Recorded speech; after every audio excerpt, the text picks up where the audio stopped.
Telugu times టీవీకి స్వాగతం.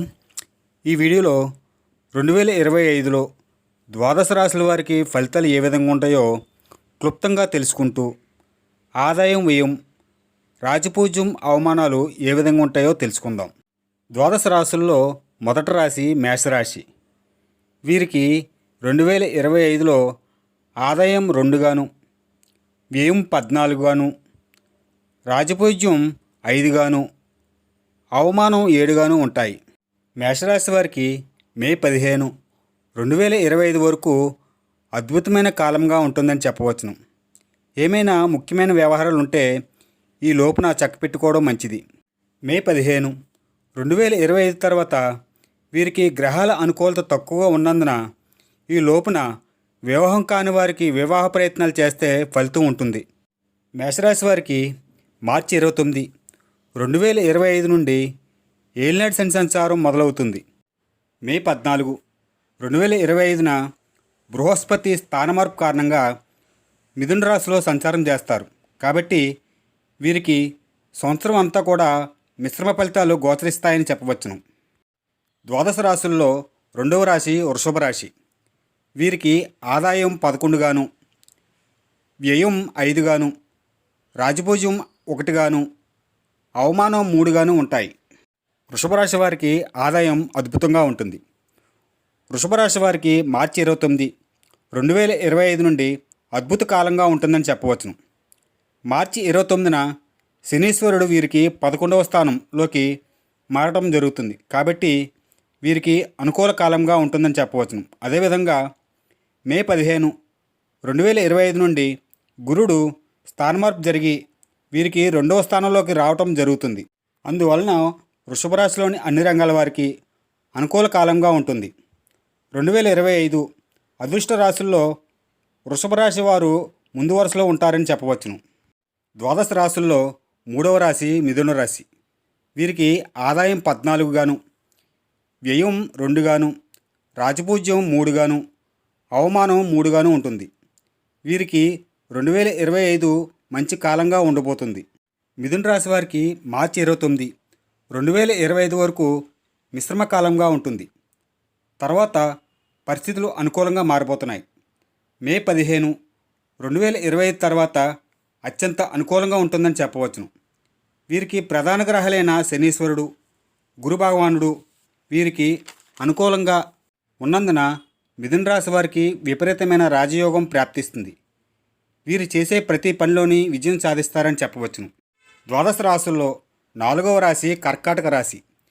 వీరికి ఆదాయం 8 గాను, వ్యయం 2 గాను, రాజపూజ్యం 7 గాను, అవమానం 3 గాను ఉంటాయి.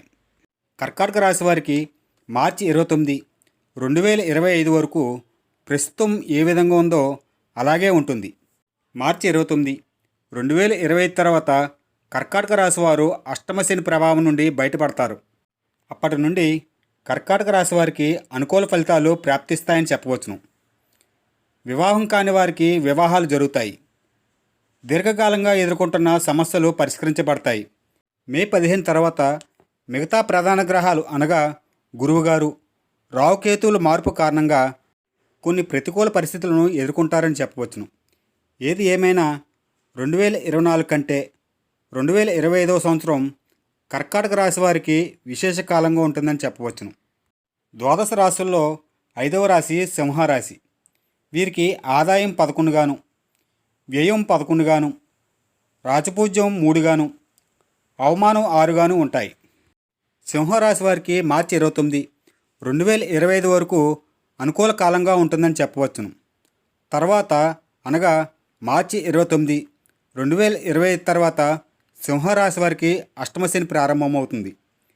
మే నెలలో గురువుగారు 11వ స్థానంలోకి మారడం జరుగుతుంది. కాబట్టి ఈ మార్పు వలన సింహరాశి వారికి అనుకూల ఫలితాలు కలుగుతాయని చెప్పవచ్చును. అష్టమశని ప్రభావం ఉన్న గురువుగారి శుభదృష్టి వలన సమస్యల నుండి బయటపడతారని చెప్పవచ్చును. ద్వాదశ రాశుల్లో 6వ రాశి కన్యరాశి. వీరికి ఆదాయం 14 గాను, వ్యయం 2 గాను, రాజపూజ్యం 6 గాను, అవమానం 6 గాను ఉంటాయి. కన్యరాశి వారికి మార్చి 29, 2025 వరకు వీరికి అత్యంత అనుకూలంగా ఉంటుందని చెప్పవచ్చును. తర్వాత శనీశ్వరుడు కన్యరాశి వారికి 7వ ఇంటిలోకి మార్పు కారణంగా కొన్ని ప్రతికూల ఫలితాలు కలుగుతాయని చెప్పవచ్చును. 2025లో కన్యరాశి వారికి ధనమునకు ఎటువంటి ఇబ్బందులు కలగవు.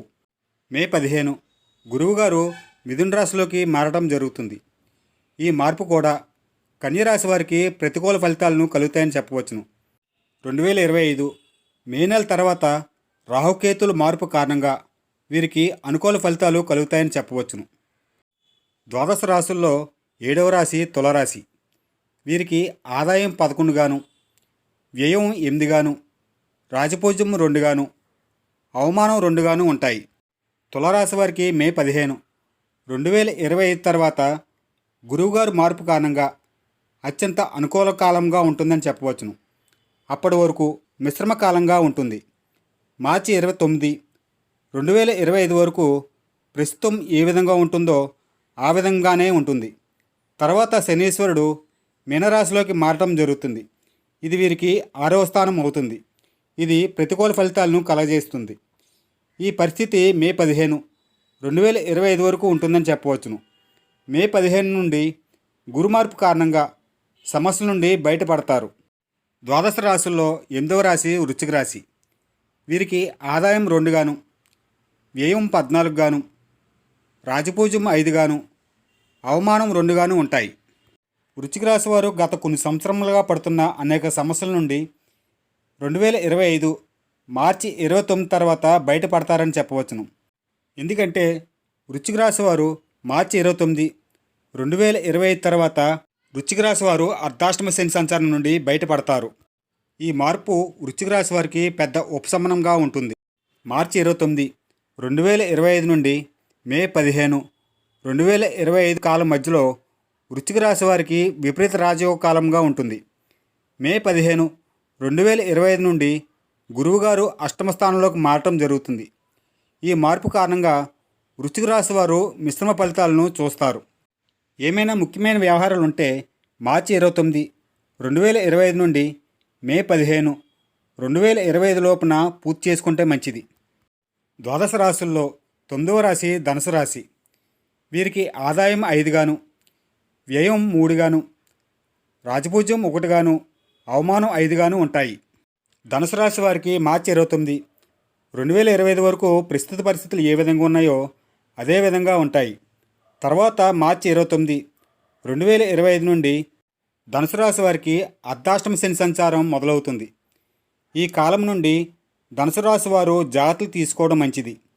ఏమైనా ముఖ్యమైన వ్యవహారాలు ఉంటే ఈ లోపున చక్కపెట్టుకోవాలి. తర్వాత నుండి ధనుసు రాశి వారికి ప్రతికూల కాలంగా ఉంటుంది. మార్చి 29 2025 తర్వాత ధనుసు రాశి వారు ఏదైనా ముఖ్యమైన వ్యవహారాలు మొదలు పెట్టాలనుకుంటే 1-2 సార్లు ఆలోచించుకోవడం మంచిది. మే 15 2025 తర్వాత ధనుసు రాశి వారికి పరిస్థితులు కొంత అనుకూలిస్తాయని చెప్పవచ్చును. మే 15 2025 నుండి గురువుగారు సంచారం మేలు కలగజేస్తాడు. రాహుకేతువుల సంచారం కూడా వీరికి అనుకూలంగానే ఉంటుంది. ద్వాదశ రాశుల్లో 10వ రాశి మకర రాశి. వీరికి ఆదాయం 8 గాను, వ్యయం 14 గాను, రాజపూజ్యం 4 గాను, అవమానం 5 గాను ఉంటాయి. మకర రాశి వారికి మార్చి 29 2025 వరకు మిశ్రమ కాలంగా ఉంటుంది.